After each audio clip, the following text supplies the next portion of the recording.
Bote na Bandeko Balandi GCAM Télévision. Vous allez les bienvenus vraiment na chaîne na bino préférée GCAM Télévision. De partout où vous nous suivez à travers le monde, na tombeli bino vraiment botondi.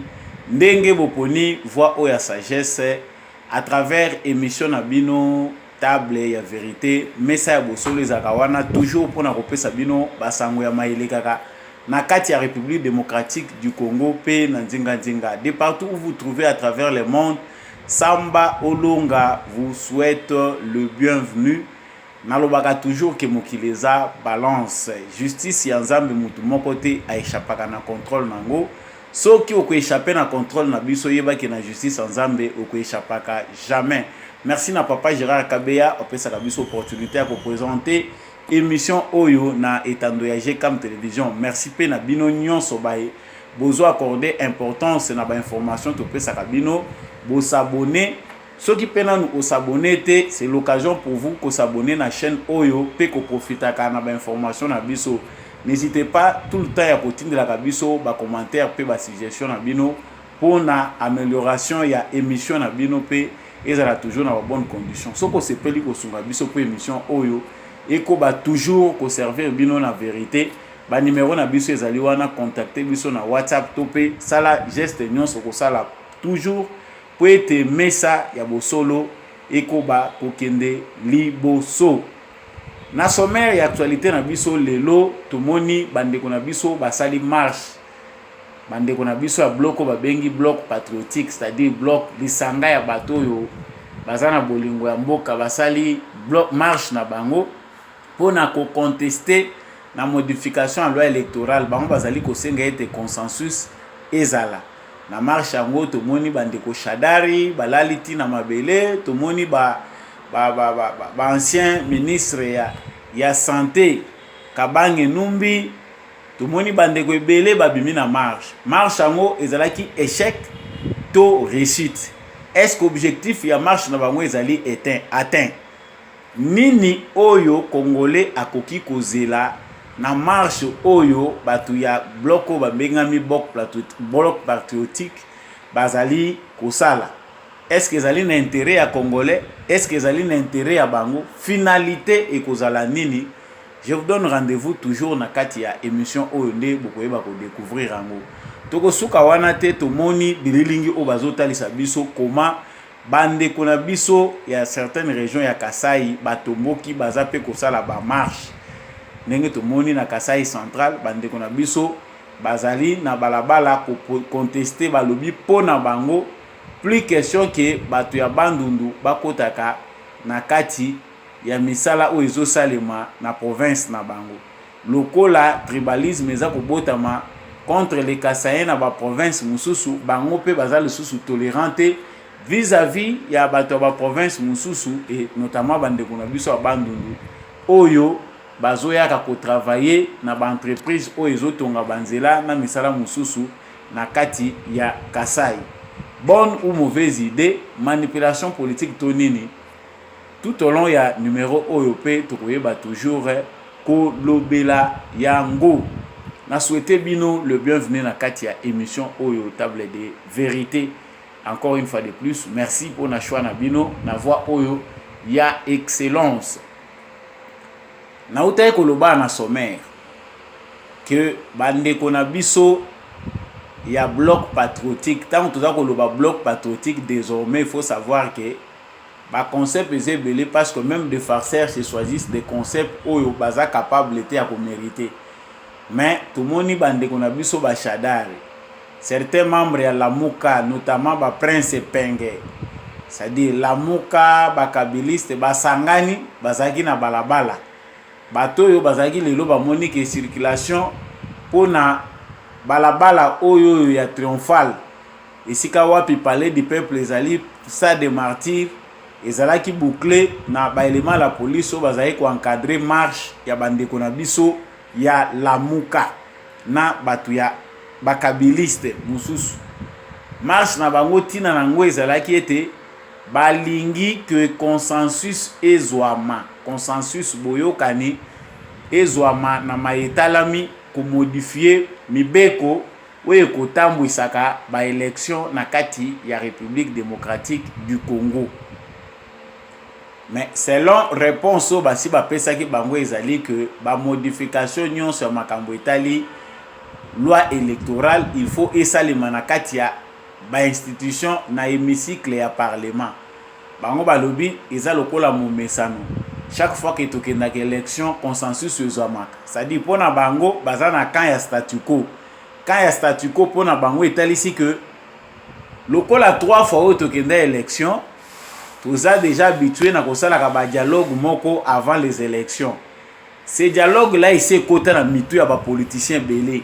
Bango pona bango bayebi ke chaque fois que tokokoma près ya ba élection tokosala makelele soki toza na opposition toyokana po bao baza na besoin bayokana na pouvoir bayokani bakoti na pouvoir bao pe baza na besoin que ba corrompre bango chacun trouve sa part. Wana seke élection ebongamaki ebongisami malamu. Mais awa nous voyons que cette tense oyo latine balobaka o tempora o mores yango ezali na kokokisama na kati ya Congo. Venu à Félix Tshisekedi comme président de la République et bouleversé badon ebele. Bato balandaka nga bandakala na lobana bango que koya Félix Tshisekedi nde mutu aza eza la base ya déclenchement ya ba crise ebele. Crise wana ezali crise moko ya changement. Changement pourquoi? Parce que maye oyo batu habitude oyo batu bazalaki nango avant na oyo bakokuta nango sikoyo na contrainte ya isaleli makambo na contexte ya régime ya Félix Tshisekedi et pour créer moi frustration moko boye oyo il faut conduire batu normalement na changement. Tomoni awa Denis Kadima po base azala na ebonga na ye ya président ya Seni, ça nous a pris plusieurs mois. Il y a ba contestation. Ba contestation wana bloc oyo kaka moko oyo tumonaki yango esanganaki. Babimina balabala, balobi, il n'est plus question. Tumoni que Félix Tshisekedi a une intention à manipuler makambo ya Seni pour obtenir un candidat na faveur na ye. Ce débat-là nous a pris beaucoup de temps dans l'opinion publique, l'opinion est divisée. Au moins pour ceux qui ne savent pas ce que sont les peuples, les politiciens congolais. Mais tout le monde dit que le débat il fallait que ça soit constructif. Parce que nous les Congolais, nous avons l'analyse malamu kotala wapi intérêt nangai, wapi pas intérêt nangai zate. Ce qui bloque patriotique pour basanganaka, Église catholique, basangani batu ya Senko, CLC, ba protestant, tuye kozwa bato la muka, tozui ba kabiliste et on en passe. Bloc wane panzanaka na durée muke. Pourquoi? Parce que les peuples congolais avaient désavoué ces blocs. Les Congolais n'étaient pas contents de nandenge bandimaki kosangana na Kabila pona kobanda ko senga eloko moko boye. L'opinion congolaise était catégorique sur ce point. Yango esalaki ke ba panzana balakisa visibilité na ngote.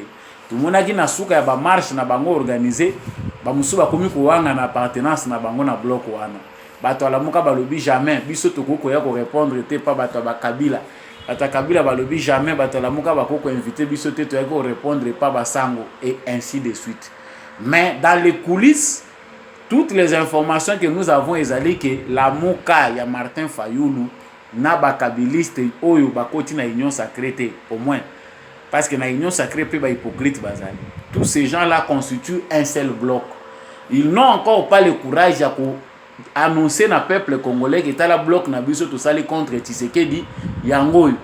Mais s'ils étaient des gens qui évitaient verbe topemo l'acheter, qui va se déclarer ouvertement que le peuple congolais face à la dictature Félix Tshisekedi nous sommes arrangés biso bato ya Lamuka, bato ya FCC, bato ya Kabila pour tout ça la bloc ensemble toujours senga soutien na bino.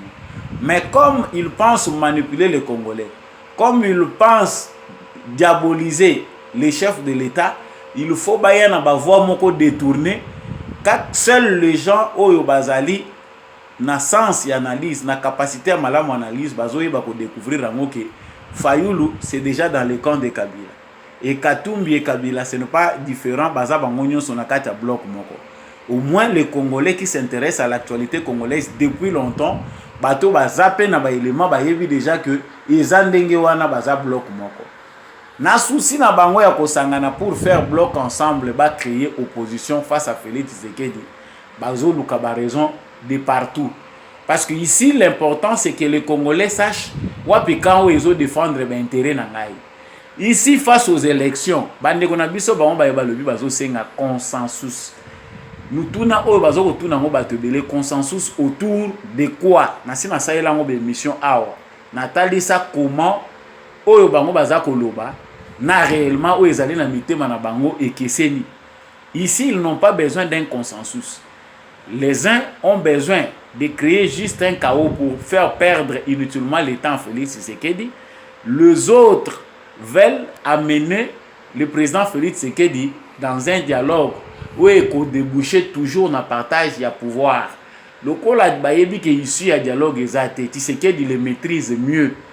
Azamuto azoko céder facilement na ba caprice na bango parce qu'il connaît mieux la classe politique congolaise ayebi ki eki ba intérêt na bango bazola kango ndengeni. C'est cette idée là le va comprendre que Tshisekedi ne cède pas face à ba caprice na bango nde baluki ba voix ya liboso bango baluki za ya sabotage. Nous observons un grand sabotage, un tel mépris ya musala nyonso Félix Tshisekedi aza kosala na média. Jusqu'à tel point que certaines personnes sur le terrain baza kota la évolution à Makambo. Batali na wezolo bama média, vous trouvez des images différentes. Mais dans cette aventure, c'est Félix Tshisekedi qui sort gagnant. Pourquoi? Parce que et il s'épuise. Bah se concentrer beaucoup plus na ba média, na makufinga, na ko diaboliser, kozwa image eza yango te bazo pervertir sens na et action au Félix Tshisekedi aza komene. Et de partout où ils sont, ce qu'il fait, c'est seulement la mauvaise campagne. Jusqu'à tel point que les gens ont déjà compris qu'ils n'ont rien de bon à Félix Tshisekedi. Ce qu'ils peuvent dire aux Congolais aujourd'hui, c'est dire que Félix Tshisekedi a échoué, il a détruit le pays. Mais Tomituna Ramituna, tant que Félix Tshisekedi a échoué, Mboka et Koufi, Biloko et Mati, Banini et Mati, est-ce qu'ils ont la société moko bakoui kotangi la biso Félix Tshisekedi à Boma? Exacté.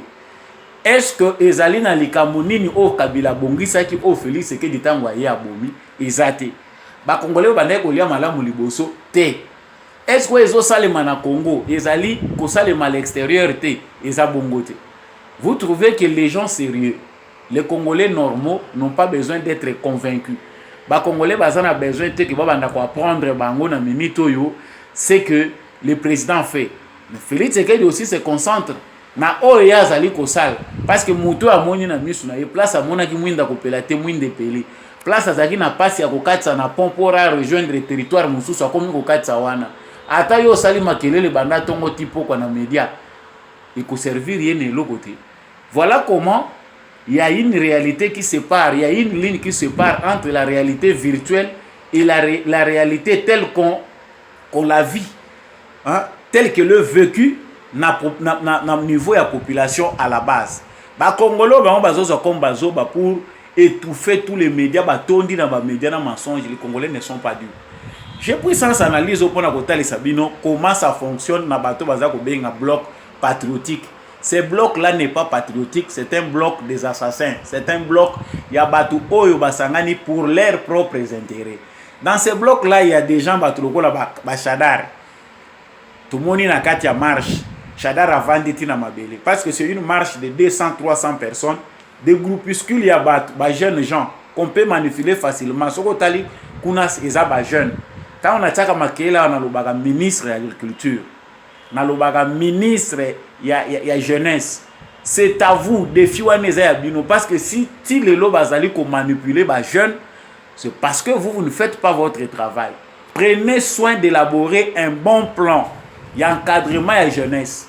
Il y a kolongola ba jeune na attitude o lilo bazana moya kozala désœuvré. Ko pesa bango misala.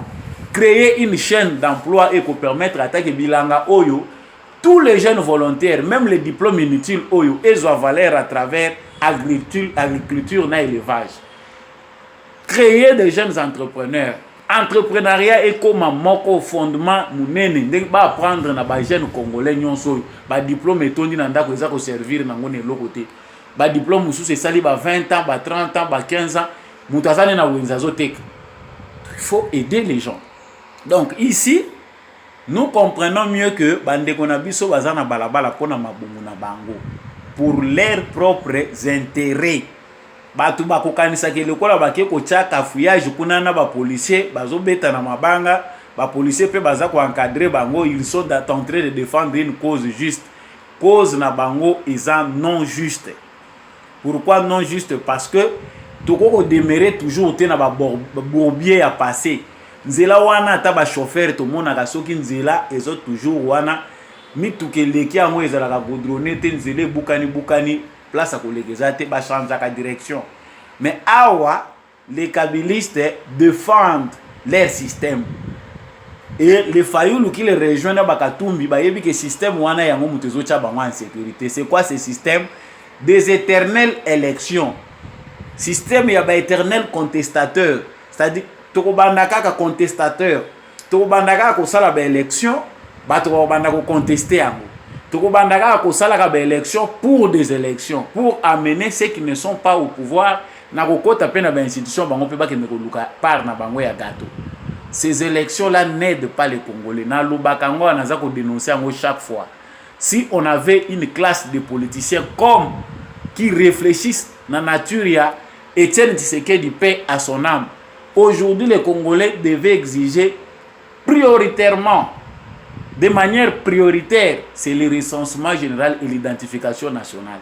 Loko la classe politique a etondi nango bapaya, batu loko la ba Francine Muyumba, toyebite, batu loko la ba Matata Ponyo qui aujourd'hui a créé un parti politique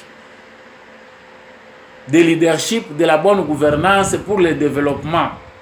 Pendant qu'il fut ministre, premier ministre, à Tongi, ba université nyonso ekufi, université à l'État. Ti Kabila zokenda, batikali ko moderniser au université. À mon côté, toutes les universités de l'État, pendant que Matata Ponyo pillait l'argent de l'État, zotonga we aye kuna, ba université nyonso ya l'État, ezalaika na état de délabrement. Atiki ba université nyonso ya l'État par terre, ya zotonga yaye. Il est fier de nous dire qu'il a construit les universités. Peut-il nous dire où vient l'argent? Yango ezali biloko oyo biso ba congolais photo sosolango marche ya lelo ezalaki nango marche moko ya bato baza ko défendre ba intérêt na bango ba traîner na kati ya cortège na bango de jeunes gens désœuvrés, des jeunes gens qui n'ont rien à faire ba memi bango kuna po na suka ba kende ko beta na makofi pona ko kabola ba 5000 francs. Ça on le sait déjà, c'est plus une information au biso to ko pesa na bato. Mais là où le bas blesse, c'est que Congolais ont une chose et son contraire. Ces gens-là savent que la première bataille a été déjà perdue pour Nabango. Première bataille Nabango, ils ont dit Kadima. Le lot Kadima a organisé l'élection à gouverneur. Et il est déjà président à Séni. On est déjà passé, tout de suite, au étape 1. Si on a une étape, il y a modification de la loi électorale, tout le monde sait qu'il faut qu'il y ait deux tours. Tout le monde sait qu'on doit modifier ma circonscription, ma majorité, mususu faut balobela ah ba questions essentielles baza ko éviter yango. Tala acharnement oyo hein mbongo ya Katumbi façon eningisi Congo. Tout le monde peut dire oui bato baza na nzala na Congo. On nous montre des groupes déjà une centaine, une cinquantaine. Toboyi lo wana ségrationniste. Il y a Noël Tchani, to boy yango, to boy ba exclure mutute. Qui exclut quelqu'un. Donc vous verrez que l'argent, ceux qui battent mutu déjà va salir pur, je vais sombier conscience, azane ne sont les locaux pour défendre. Les Kambuya ba marche, ils savent que ils ont un combat entre les forces du changement ou bien la force du changement incarnée par le président Tshisekedi. Na force ya statu quo au Kabila a toujours le maître nango tilelo. Cette force ici jusque là, oyo bakatumbi bazo sala, oyo ba Matata Ponyo, oyo Fayulu zo sala. Tout ça c'est une force de statu quo. Oyo jusque là image nango ezalika image à Joseph Kabila. De gens qui ne veulent pas qu'il y ait changement. Des gens qui veulent que tout demeurer na bourbier oyo po baza na raison ya koya kozonga lobi. non voilà la marche congolais tout n'a qu'avant okende loko yo ozokende bakabolika mbongo okei ko risquer parce que la police vieux policière esalemaka na bapays nyonso biso lelo tomoni police na biso omoni bakozo apprendre ko respecter bato ozoki mpe omoni bazobenda bino batie bino wana bazotraite bino na époque ya Kabila botuna bato ya UDPS botuna biso nyonso oyo toparticipe na komba wana bayesa bino comment c'était na ndenge ozokweya okokufa na hémorragie moto akotala yo te. Mais aujourd'hui les gens marchent bayepe bavandi babeti bagaze bango bapanzani aux yeux blessures bazui yo prise en charge bakei bayebi que non c'est un humain il a droit aux soins. Avant est-ce que ça existait?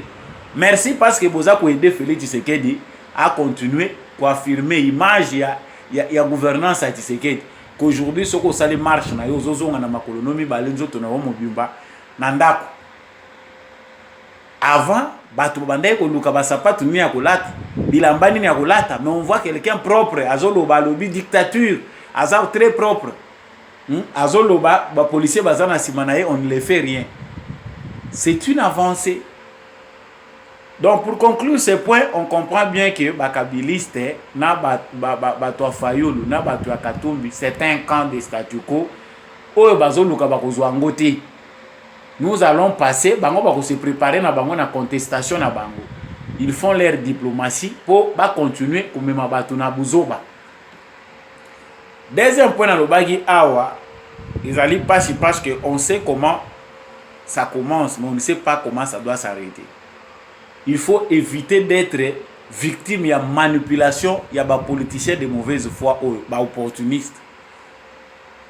J'ai vu des images belées peut-être na bino pe basi ba moniango, il y a des jeunes gens oyo baza révoltés na Kasai, bazo sala marche pour na que bato abandonne ba bima na province na bango.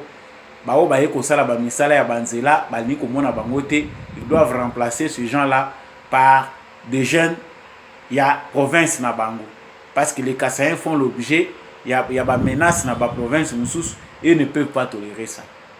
Ce sont des images que nous avons vues, mais ils allaient pas si. Les gouverneurs, les notables, les chefs coutumiers, c'est le temps d'affirmer votre leadership, c'est le temps de tirer les oreilles de la jeunesse. Le Congo vient de loin. Bato batira ki ba ficelle ba sala mabe na Congo pona que Congo e panzana ba kokate ebele ba koti mabele ba mususu batikali bazo santete bakanisi ke bangonde mutu ba ko réaliser yango. Mais c'est ici qu'il faut essayer de repenser le nationalisme, repenser le civisme. Ndenge nini ya kotangisa bana na classe sur makambo ya ba tribu, sur makambo ya nation. Je pense que le meilleur professeur de civisme na Congo na minito il faut banda ko réfléchir lo lenge nini ya kobanda kotangisa bana na biso concept oyo ya nationalisme na tribalisme. Ndenge nini mboka ko kozala nation. Ndenge nini toko kozala fier ya ko appartenir na ba tribu na biso mais tout en préservant l'unité nationale.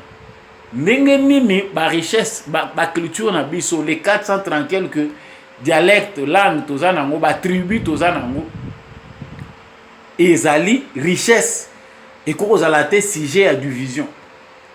Nous savons tous que na j'aime ya ba congolais na gène na bango na kati ADN ya ba congolais séparation wana ezate boina na wana ezate, mais il y a des gens avec leurs propres intérêts qui se font passer pour des élites, des leaders oyo bazali ko manipuler à bon escient bato na bango pour battre les biso na babombier. Ça c'est inacceptable. Construisez chez vous, tout le monde a les droits. Ce qui les lots mutu azali ya bandundu azana mbongo na ye, il veut faire des affaires au Kasai. Il s'achète une parcelle au Kasai, il s'achète deux maisons au Kasai. Ce n'est pas un étranger, il est chez lui. Il va faire ses affaires. La Constitution garantit la libre circulation congolais nyonso aza chez lui, na tout étendu à territoire national. Mais il y a des réalités qui ont fait qu'aujourd'hui que bato mususu ba comme hostile vis-à-vis ya bandeko na bango o baza ba congolais lokola bango. Des réalités qui sont les résultats d'une mauvaise gouvernance parce que ceux qui ba dirigeants ya lobby, ba dirigeants qui malam les lo congolais ko réfléchir bêtement dans le 21e siècle oyo pour penser que mutu ya tribu mususu aza mutu akoyina que chinois nde aza mutu malamu akoyambe pana. Nos frères kassaïens ne cédaient pas à la bêtise de la manipulation politicienne. Les politiciens, ils ont un calcul na bango. Là où ça s'amplifie, là où il y a des crises, il y a des gens qui vont proposer un poste pour aya kobima loko la sauver, pour aya kobima non bobo mamoto. Donc au Congo, il n'y a plus quelque chose qu'on peut faire pour vous gratuitement. Même quelqu'un qui se dit politique, qui se dit leader d'opinion, qui se dit chef coutumier, pour ya boye olobila batu discours moko basé sur l'amour de la patrie, il faut que la présidente de la République aya ko proposer au poste. Babenga on a président de la République wana nde yo zui garantie nde o banda koya kisima koyebisa batu ketotika. Donc tout se fait sur base du capitalisme, de l'égoïsme. C'est-à-dire ngai faut nazwa kaka. Mutu asali malamu po kumisa malamu wana beta maboko wa encourager olobi te lokola bengi ngate lokola zo solliciter ngate ngape moyena loba malamu na yezate. C'est dans ce sens-là qu'on voit que il y a des gens qui connaissent mieux, qui peuvent mieux traduire le travail que Félix Tshisekedi est en train de faire au sommet de l'État. Mais baza incapable à kosala ngo likolo ya motema mabe. Azomona ke soki na sali yango nazo tombola Tshisekedi, moi je gagne quoi? Mais toi tu gagnes quoi? C'est la patrie qui en bénéficie. Donc yo pour le lolo ba malamu Tshisekedi dans les bons ou éveiller conscience ya batu mususu baza sous l'emprise ya obscurantisme, sous l'emprise ya manipulation, sous l'emprise ya cadrage na des informations. Yo il faut Lukambongo et pas Tshisekedi ou exiger plus. C'est ce qui traîne certains de nos frères communicateurs ou autres bagende ko se laisser faire. Babengi yo au lieu oloba makambo en propre conscience na yo ezala banalise pas et wuche pas no bazo benga o bazo futa yo. On est prêt de faire de n'importe quoi avec toi parce que tu as besoin d'argent. Musala ou mutako sala comme vocation, service moko ya amour ya patrie, mutazo sala ngolelo parce que quelqu'un le paye. Tel conseiller ya nani ya chef de l'État soka pesinga mbongo nde na kolobelango. Si le ministre ne nous consulte pas, le ministre n'a pas besoin de nous. Nous ne voyons pas comment nous pouvons parler de ses œuvres. Ministre Abenga Kakayo. Donc quand toi tu as vu que ce que le ministre a fait est bon, tu ne peux pas féliciter. Il faut le belango dans le sens d'intérêt. Ça c'est une maladie des Congolais. Vous m'excuserez les termes, mais c'est ça.